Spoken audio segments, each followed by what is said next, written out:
Hello दोस्तों, जय हिंद। आप सबका मेरे चैनल में पुनः स्वागत है।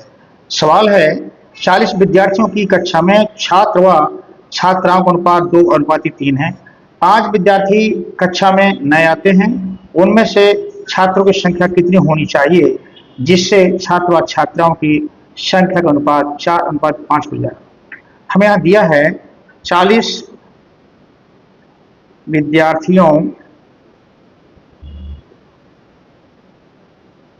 में से छात्र व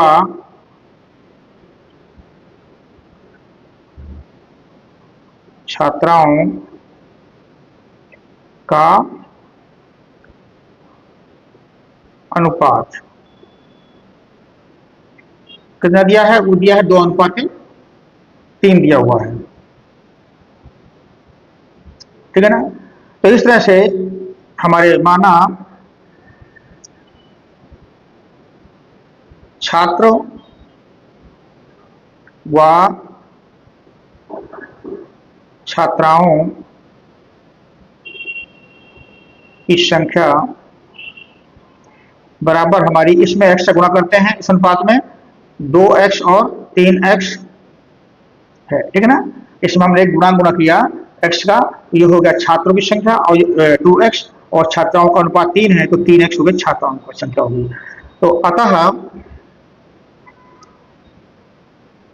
प्रश्न से कुल विद्यार्थी कितने होंगे? कुल विद्यार्थी 2x प्लस 3x, ये हो गए छात्र, ये हो गई छात्राएं। इनको टोटल कर दिया तो कुल छात्र हो गए, और वो कितने हैं? 40। कुल विद्यार्थी 40 हैं, तो छात्र प्लस छात्राओं का योग है वो है 40। तो हमें जो मिलेगा 5x बराबर 40, यानी कि x बराबर 40/5। इस 5 का भाग हो गया, आया 8। इस तरह से x का जो मान आया वो 8 आया। तो अब हमारे छात्र छात्राएं कितनी होगी? वर्तमान में से छात्र इतने हैं, छात्राएं इतनी हैं। अतः 40 विद्यार्थियों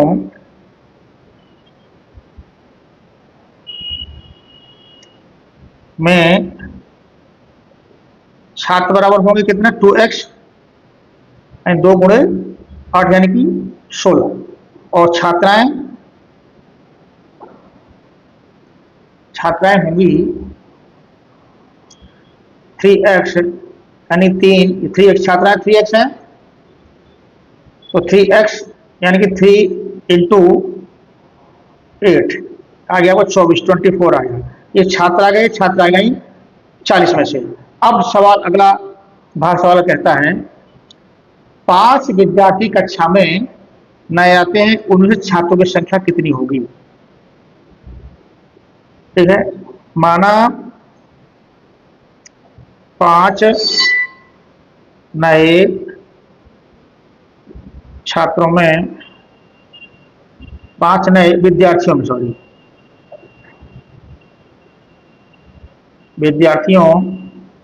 में छात्रों की संख्या बराबर a है। ठीक है, छात्रों की संख्या a है, तो इसलिए छात्राएं कितनी होंगी?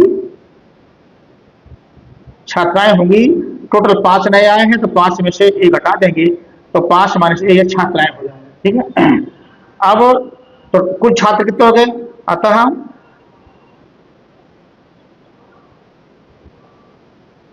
कुल छात्र बराबर, पहले जो हमारे छात्र निकले हैं 40 में से वो 16 हैं, तो हो जाएगा 16 प्लस a और आ गए तो 16 प्लस हो गए, तथा कुल छात्राएं कितनी हुई?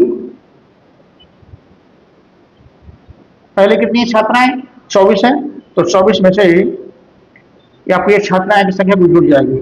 5 माइनस a, यानी कि 24 से 5 29, 29 माइनस a, ये हो गए आपके फाइनल छात्र, और ये हो गई छात्राएं। अब सवाल कहता है कि छात्र और छात्राओं का अनुपात होना चाहिए 4:5, जिससे छात्र और छात्राओं की संख्या का अनुपात 4:5 होना चाहिए। तो चलिए आगे बढ़ते हैं सवाल में, यानी इनका अनुपात 4:5 होना चाहिए। प्रश्न से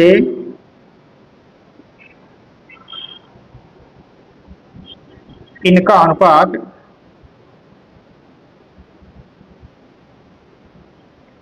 बराबर 4:5 होना चाहिए। ठीक है ना। तो चलिए आगे हल करते हैं।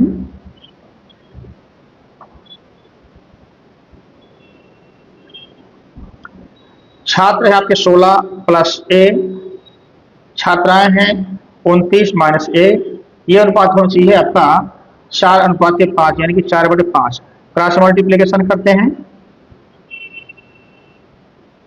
तो 16 का गुणा इसमें किया, 16 पंचे 80 प्लस 5 है, इसके इसमें गुणा किया तो 4 नाम 36, हाँ से लगे 3 और 4 दूनी 8, 3 11 माइनस 4 है, आपको इतना आया। ए एक तरफ कर लेते हैं, ये माइनस का इधर आएगा प्लस का हो जाएगा। 116 नंबर एक तरफ, 80 इधर आएगा तो माइनस का हो जाएगा।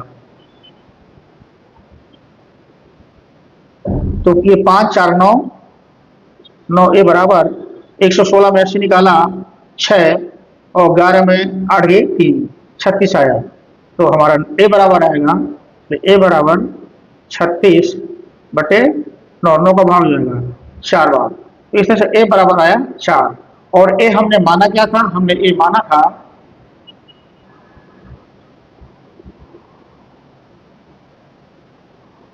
माना 5 नए विद्यार्थियों में छात्रों की संख्या ए है। ये 5 नए विद्यार्थियां हैं, वो भी छात्रों की संख्या ए हमने मानी है। और सवाल कहता था ये 5 नए विद्यार्थी कक्षा में आते हैं, 5 विद्यार्थी कक्षा में नए आते हैं, उनमें छात्रों की संख्या कितनी होनी चाहिए, और वो हमने मानी है ए। अतः ए बराबर आया हमारा 4। हमारा सवाल जो है, अतः 5 नए विद्यार्थियों में से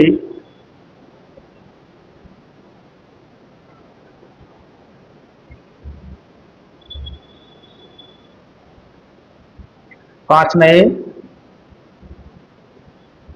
विद्यार्थियों में से छात्रों की संख्या 4 होनी चाहिए। बहुत चीरा सवाल का आंसर कैसा लगा आपको उससे बताएं। यदि अच्छा लगा तो लाइक करें, शेयर करें एवं चैनल को सब्सक्राइब करें। धन्यवाद।